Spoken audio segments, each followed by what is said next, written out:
There are numbers in baseball that are supposed to be permanent. Not because the sport decided they were untouchable. Not because a rule was written protecting them. But because the combination of talent, circumstance, health, and time required to reach them is so specific, so rare, so dependent on everything aligning perfectly across an entire season, that the people who set them assumed they were setting them forever. The Dodgers organization has existed for over a century. In that century, some of the greatest players to ever hold a baseball bat have worn that uniform. Hall of Famers. World Series champions. Players whose names are carved into the permanent memory of the sport. None of them did what Shohei Ohtani just did. In 1 year. And the men who run the organization, the executives who have spent their careers evaluating talent and projecting performance and setting expectations based on decades of data, are struggling to find the right words for what they just witnessed. We never imagined this would happen. That sentence, coming from people whose entire professional lives are built around imagining exactly what is possible, tells you everything you need to know about what Ohtani has just accomplished. Every franchise has numbers that function as internal monuments. Statistics that represent the outer boundary of what the organization has ever seen. Performances so exceptional that they stop being compared to other performances and start being treated as fixed points of reference. Numbers that coaches use to inspire. Numbers that scouts use to calibrate expectations. Numbers that front offices use to understand what extraordinary actually looks like in practical terms. The Dodgers had several of those numbers. Built across decades. Contributed to by players whose careers are studied in baseball academies and discussed in front offices across the sport. Numbers that survived the modern era of analytics and advanced metrics and the complete transformation of how the game is played and measured. Ohtani arrived in Los Angeles and began moving toward those numbers from his first game. Not with the explosive, dramatic burst of a player trying to make an immediate statement. With the quiet, methodical, daily accumulation of someone who has simply decided what standard he is going to operate at and sees no reason to deviate from it regardless of what the numbers around him are doing. By the midpoint of the season, people inside the organization had started paying attention to the trajectory. Not publicly. Not in press conferences or media availabilities. But in the private conversations that happen in front offices when the data starts showing something that the people reading it are not sure they are reading correctly. By the end of the season, there was no question about what they had witnessed. The record had not just been approached. It had been broken. Comprehensively. In a way that didn't feel like a player straining to reach a milestone but like a player performing at his natural level who happened to pass through a milestone on the way to somewhere further. The Dodgers front office is not an environment that responds to performance with visible emotion. These are people who process baseball through layers of data, probability models, and historical context. People who have seen exceptional players arrive, perform, and depart over careers spanning decades. People who are professionally trained to evaluate rather than marvel, to contextualize rather than celebrate, to compare rather than simply observe.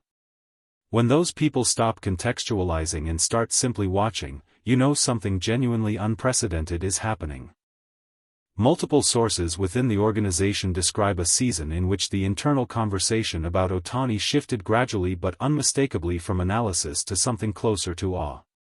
Meetings that began with discussions of his projected performance trends evolved into something different as the actual numbers began arriving week after week.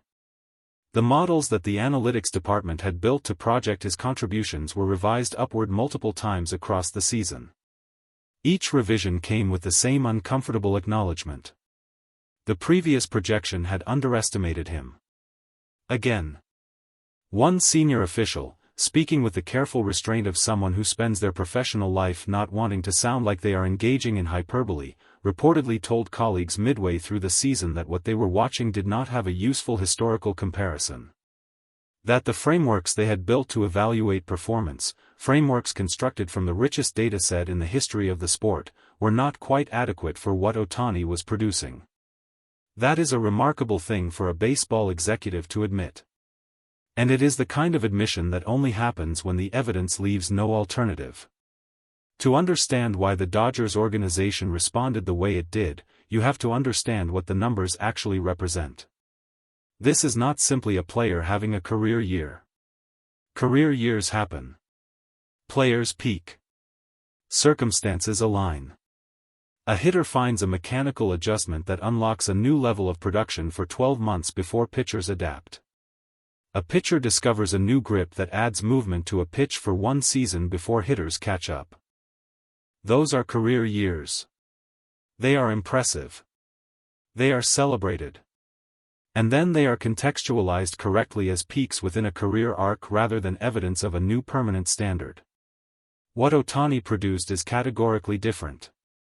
The records he broke were not the kind built in a single exceptional season by a player operating above their established level. They were records built across multiple seasons by multiple elite players contributing to a cumulative organizational standard. Records that, by their nature, require sustained excellence rather than a single exceptional year. Ohtani erased them in 12 months. The offensive production across a full season. The consistency metrics that measure not just peak performance but the ability to perform at a high level repeatedly across the full 162-game schedule.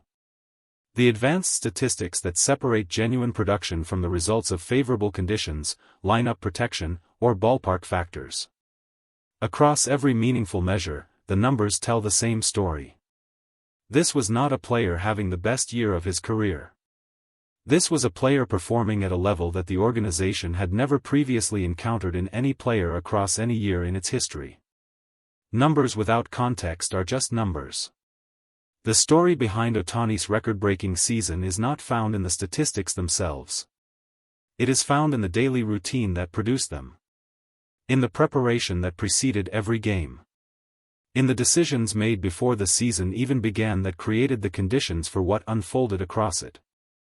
Those inside the Dodgers organization who had access to Ohtani's daily work describe a standard of preparation that recalibrated their understanding of what elite professional preparation looks like. The physical work was expected. A player of his profile arrives with physical tools that are already at the outer boundary of what human athletic ability can produce. The training, the conditioning, the mechanical refinement that he brings to every session, these were anticipated. What was not fully anticipated was the cognitive dimension of his preparation. The depth of his study of opposing pitchers. The specificity of the mental maps he constructs before each game. The way he uses the period between at-bats not to recover from the previous one but to prepare for the next one with a precision that coaches who have spent decades in the sport describe as genuinely unusual. One member of the Dodgers coaching staff, speaking generally about elite hitter preparation without naming Ohtani specifically, described the difference between players who prepare thoroughly and players who prepare completely. Thoroughly means covering the necessary material. Completely means leaving nothing that could be known unknown. The implication was clear. Ohtani prepares completely. And across a 162-game season, the compound effect of that approach accumulated into numbers that the organization had never seen before. One of the less visible but deeply significant effects of Ohtani's presence in the Dodgers clubhouse was what it did to the preparation standards of the players around him. This is not something that gets captured in statistics. It does not show up in the advanced metrics or the wins above replacement calculations or any of the other tools that modern baseball uses to quantify individual contribution. But those inside the organization are clear about it.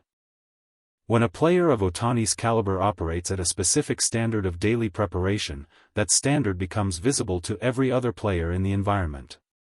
Not as a mandate. Not as an instruction from the coaching staff.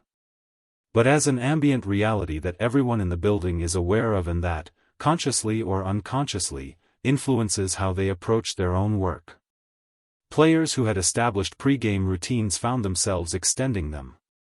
Pitchers who had reviewed opposing lineup data were reviewing it more thoroughly. Hitters who had studied pitchers were studying them more specifically. The collective preparation standard of the entire roster shifted in a direction that coaches noticed and that the organization has begun to incorporate into how it thinks about building team culture going forward. The records Ohtani broke were individual achievements.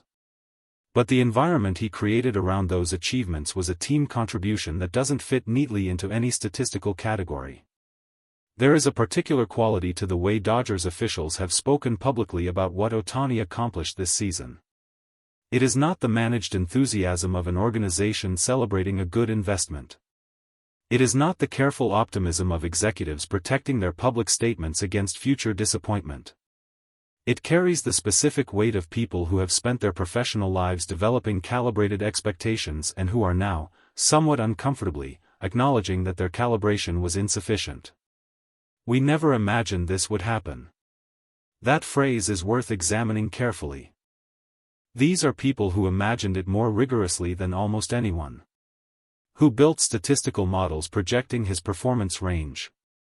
Who consulted historical comparables and weighted them against his age, his health history, his transition from pitching to full-time hitting, and dozens of other variables.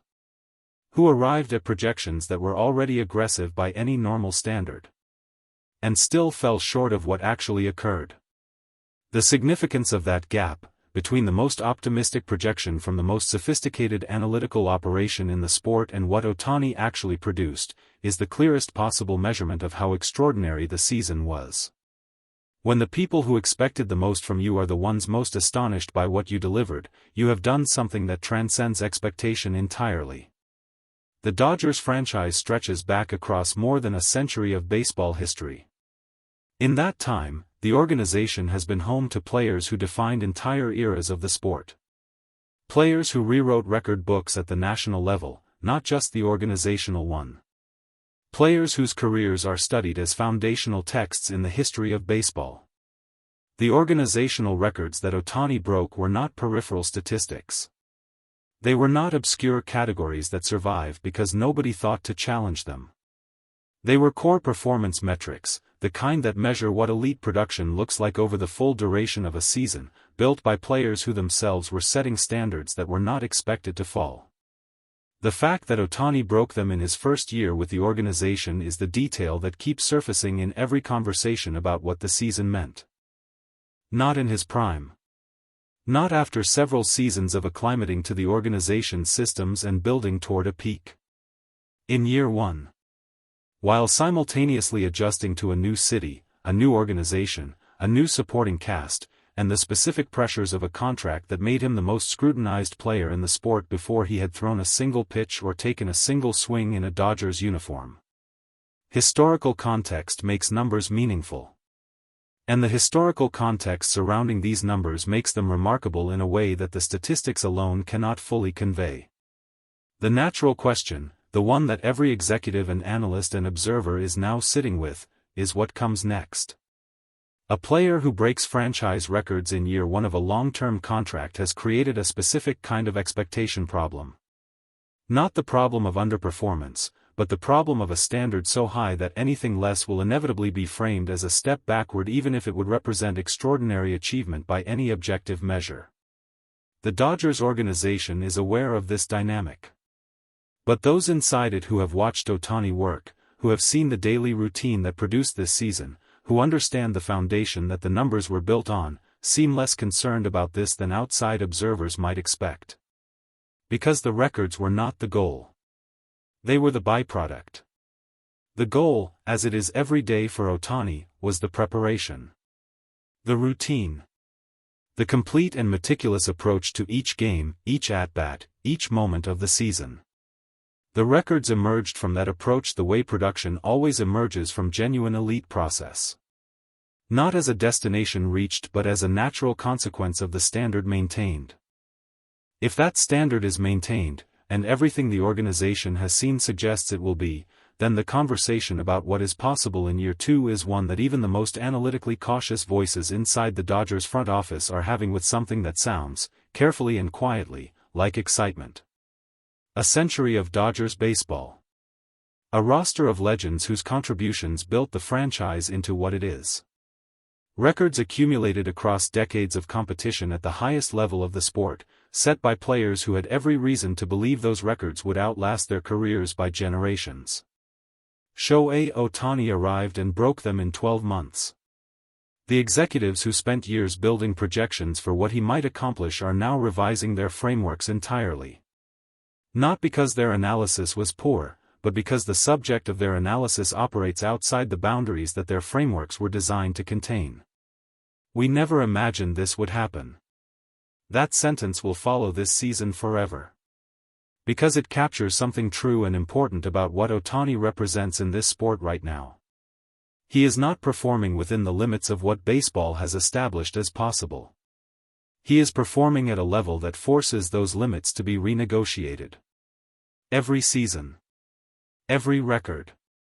Every morning he walks into a facility and begins the preparation that everyone around him watches with the specific mixture of admiration and disbelief that only genuine greatness produces. The records have fallen. The standard has been reset. And the most remarkable thing about Shohei Ohtani is that he almost certainly already knows what he is going to do next. The rest of baseball is just waiting to find out.